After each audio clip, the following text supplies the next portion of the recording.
Bem-vindo ao Destilado Literário. Se você ama livros, este é o seu refúgio. Inscreva-se no canal, curta e ative o sino, para mergulhar em histórias incríveis e ideias que inspiram. Vamos ao destilado de hoje. Imagina só a gente conversando sobre o mundo de hoje, com a sabedoria de um pensador incrível como Humberto Eco. Mesmo que alguns dos textos deste livro tenham sido escritos há mais de 20 anos, eles parecem ter sido feitos sob medida para os desafios que enfrentamos agora. Eco nos convida a pensar sobre a aproximação do terceiro milênio, um marco que, para ele, destaca como nossa contagem de tempo, centrada no ano zero cristão, é fundamentalmente eurocêntrica, mesmo que outras civilizações tenham suas próprias formas de contar a história. Ele percebe que, de certa forma, a celebração global do ano 2000 já sinalizava o triunfo de um modelo europeu, que depois se tornou americano também. E é pensando no futuro, no próximo milênio, que ele faz uma previsão ousada. A Europa se tornará um lugar de mestiçagem de culturas. Algo parecido com o que já acontece em Nova York, onde diferentes comunidades coexistem mantendo suas tradições, ou na América Latina, onde houve uma mistura profunda de povos. Eco é enfático: esse fenômeno está vindo, e nenhum racista ou nostálgico poderá impedi-lo. Para entender isso, ele nos propõe uma distinção crucial: imigração e migração. Pensa assim: a imigração é aquele movimento menor, de indivíduos ou grupos limitados que, de certa forma, aceitam ou precisam se adaptar aos costumes do lugar que os recebe. Esse tipo de fluxo pode ser controlado por decisões políticas. Já a migração, essa é outra história. É quando um povo inteiro, ou um grande contingente, se desloca de tal forma que transforma radicalmente a cultura do território de destino.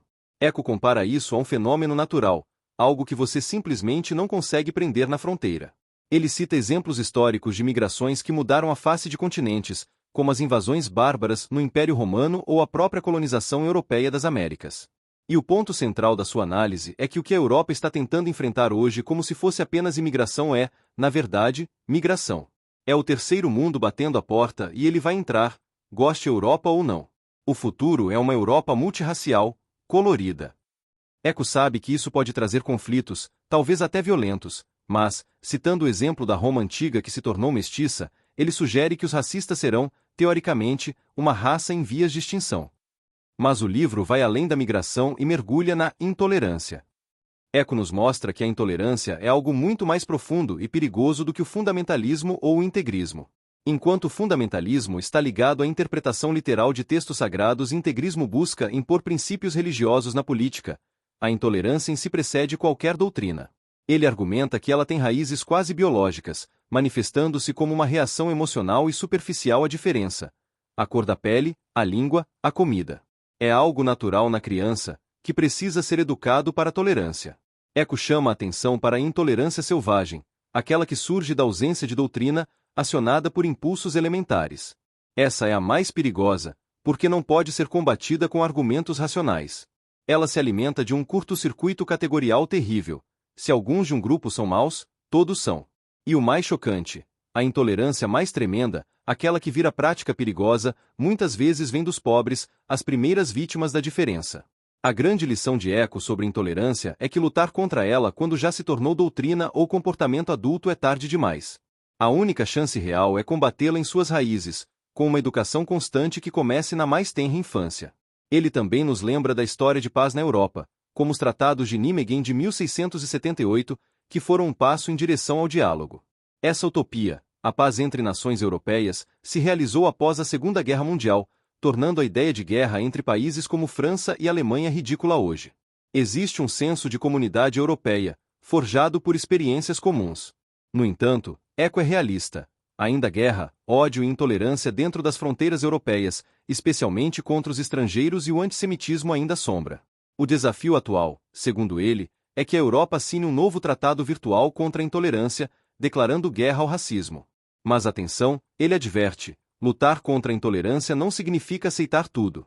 Há valores europeus que devem ser preservados, e a chave é usar a prudência para distinguir o que é tolerável do que deve permanecer intolerável.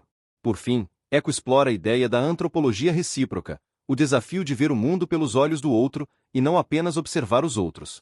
E aqui vem mais um insight genial: o racismo nasce da proximidade, do quase.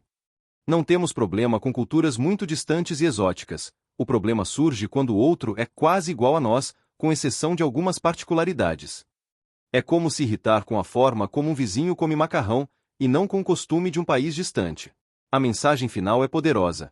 A compreensão mútua e a luta contra o racismo não vem de provar que o outro não é diferente, mas de compreender e aceitar a diversidade em si. Porque, como diz a sabedoria chinesa que ele cita, a harmonia não é uniformidade. Eco, neste pequeno livro, nos dá ferramentas para pensar sobre um dos maiores desafios do nosso tempo com a cabeça, nos preparando para um futuro que já está acontecendo. Quer decifrar por que o diferente nos causa tanto rebuliço e aprender a pensar sobre isso com a cabeça, não com o fígado. Mergulhe nas ideias de Humberto Eco neste livro e descubra por que a intolerância nasce do quase, e como a Europa está mudando diante dos nossos olhos. É um convite a encarar o futuro com mais sabedoria. Boa leitura!